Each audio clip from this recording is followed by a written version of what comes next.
Jadi berbeda dengan dukun ya. Sama-sama perkiraan cuman berbeda caranya. Nggak ada asap.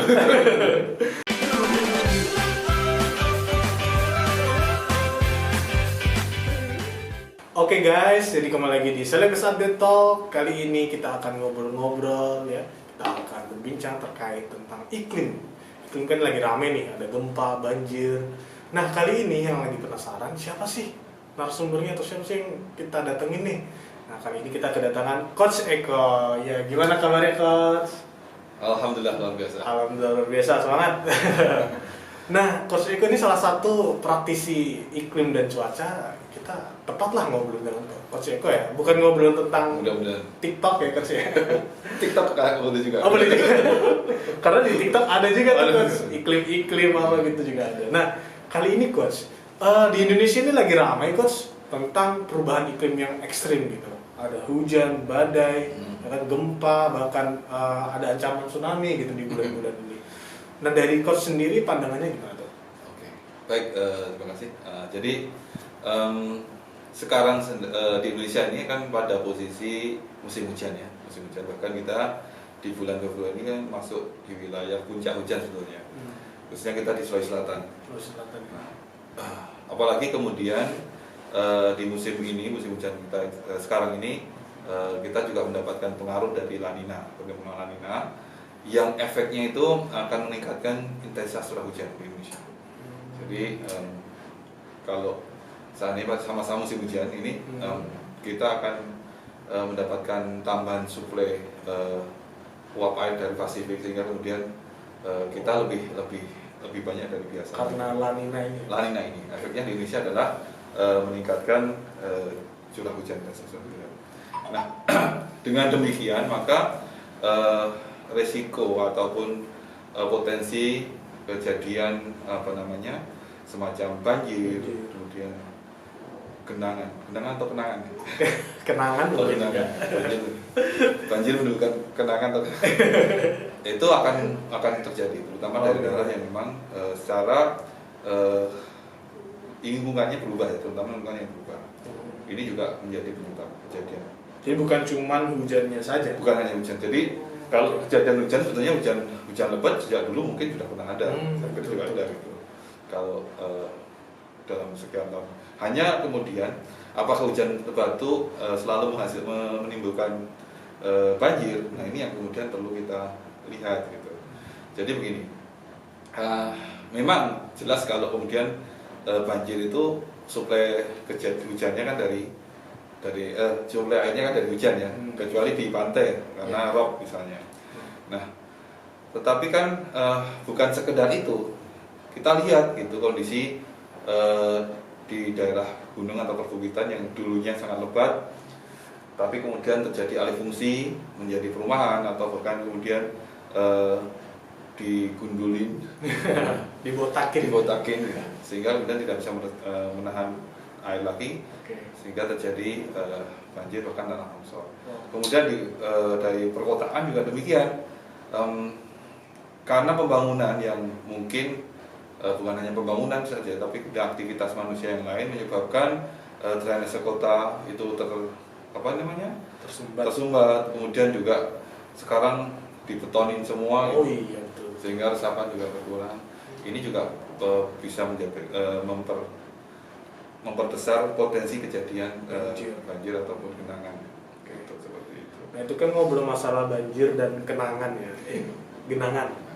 Nah kalau gempa sendiri Coach, kalau gempa itu kan kayak baru-baru ya di Masamba ataupun di tempat yang tahun 2018. Majene, Palu. Oh Majene.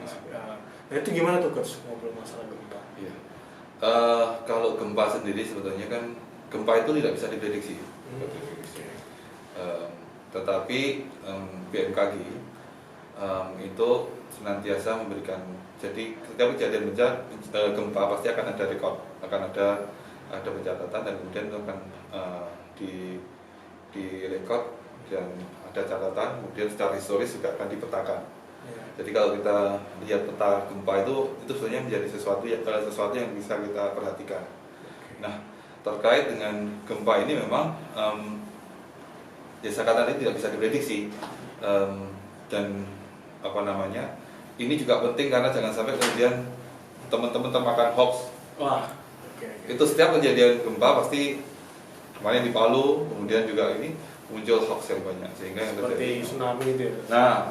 Nah tsunami sendiri juga sebenarnya tidak bisa juga tanpa ada gempa kemudian tiba-tiba muncul informasi tsunami, itu jelas hoax ya. Karena kejadian tsunami juga ada syaratnya, dia harus berada di titik gempanya, pusat gempanya harus di bawah permukaan laut, kemudian magnitudonya harus tidaknya kurang lebih besar dari 7 skala Richter, gempanya juga apa namanya dangkal, artinya kurang dari 70 km. Itu syarat-syarat itu semuanya. Dan setiap kejadian gempa yang ada di Indonesia, ada gempa kurang dari 5 menit pasti sudah tersampaikan ke publik, bahwasanya ada gempa di lokasi ini jam sekian, magnitudenya sekian, kemudian ada catatan potensi tsunami atau tidak. Oh iya, seperti itu. Lewat aplikasi itu ya, Coach? Ya, aplikasi BMKG bisa itu. info BMKG, ada juga yang dilewat melalui media-media. Atau biasanya grup WhatsApp keluarga, Ya, Coach? grup WhatsApp. Ya, cepat banget itu penyebaran infonya. Jadi salah satu sarana juga. Gitu. Twitter juga. Ya, oke. Nah itu Coach, kan gempa nggak terprediksi, apakah Coach memang mempelajarinya terprediksi atau tidaknya gitu Coach? Sebenarnya gempa bukan bagian saya. Oh, bukan. Tapi dulu sempat dapat 1 semester. Lumayan. Intinya gempa itu tidak bisa diprediksi. Ya. Tapi penting bagi kita untuk mengetahui kondisi di mana kita tinggal tentunya. Dan BMKG sudah merilis peta potensi, artinya peta yang di situ menunjukkan historis gempa. Karena kan kejadian gempa itu pasti ada sebabnya. Setidaknya di situ daerah patahan, daerah sesar, yang kemudian patah hati terus. itu gempa juga. Gempa dalam hati ya. Seperti itu. Jadi nanti makanya teman-teman nanti kalau bisa download aplikasi Info BMKG di Play Store. Di bawah. Nanti tolong di Play Store sehingga bisa lebih update, bukan hanya info gempa tapi juga yang lainnya. Oke. Nah, sekarang lebih ke personal Coach sih. Masalah Apa ini? kisah cinta ya bukan? Jangan ini. Coach kan sekarang bekerja di BMKG ya Coach ya. Dalam artian BMKG itu kan tentang iklim dan lain sebagainya, itu kan tidak terprediksi Coach. Masa mau sih kerja di hal-hal yang nggak terprediksi, nggak jelas gitu Coach? Iya. Apa tuh motivasinya Coach? Jadi sesuatu yang tidak jelas itu menantang. Oke. Jadi kalau ada sesuatu yang tidak jelas jangan merasa di PHP-in aja. Gitu. Tapi tantangan untuk usaha yang lebih keras. Tambah semangat ya Coach. Iya. Jadi memang dulu ketika lulus SMA memang sebetulnya kan saya itu pengen jadi tentara. Wih. Tapi nggak jadi. Pengennya masuk akademi militer. Tapi kemudian ya akhirnya biasa anak muda. Dan kemudian ada waktu itu ada pengumuman masuk di AMPI dan saya masuk dan saya jadi pegawai BMKG dan ternyata menarik di dalam. Ya. Ketika kita belajar tentang alam itu luar biasa, nggak ada habisnya dan selalu ada yang baru dan selalu menarik. Gitu. Nah, apalagi di BMKG ya, kita menebak sesuatu yang belum terjadi. Sebetulnya bukan menebak sih ya, artinya maka kita perakiraan itu bukan sesuatu yang dilakukan secara mistis. Tapi justru disitulah kita mengolah ilmu pasti dan menjadi sesuatu yang menjadi sarana kita untuk melakukan prediksi atau perakiraan tadi. Jadi berbeda dengan dukun ya. Sama-sama perkiraan cuman berbeda caranya. Itu nggak ada asap.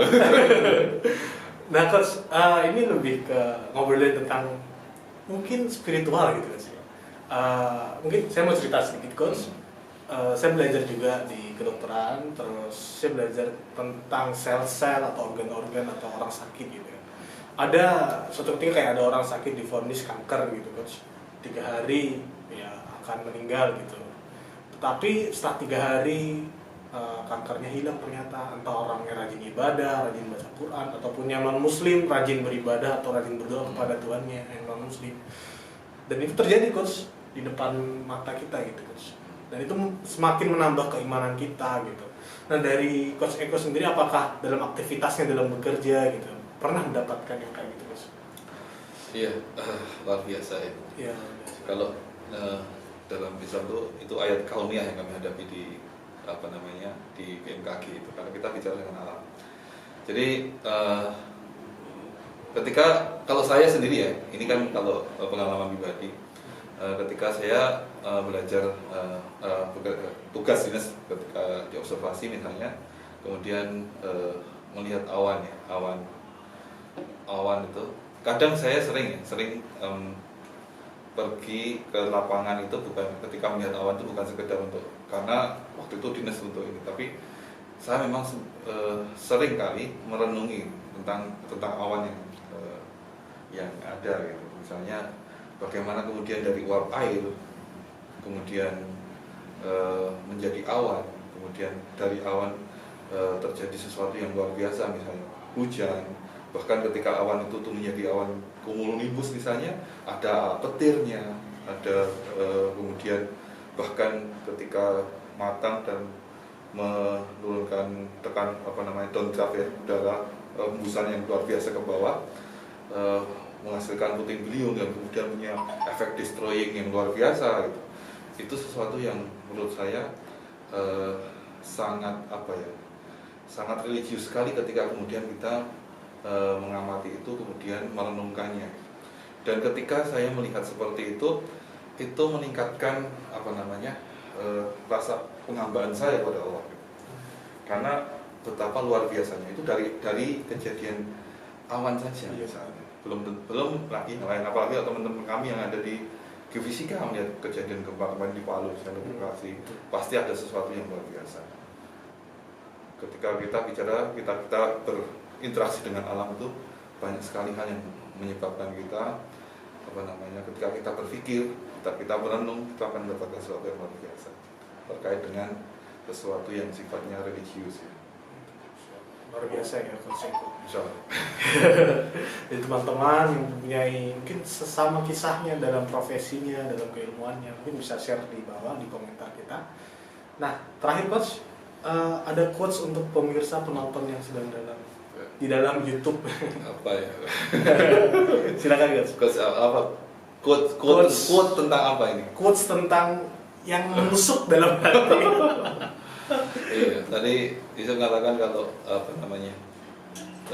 di BMKG itu menebak sesuatu yang tidak pasti. Iya. Jadi menebak sesuatu yang tidak pasti adalah sesuatu yang menantang. Jadi jangan merasa di PHP-in, usaha terus. Insyaallah hasilnya bagus. Semangat. Semangat.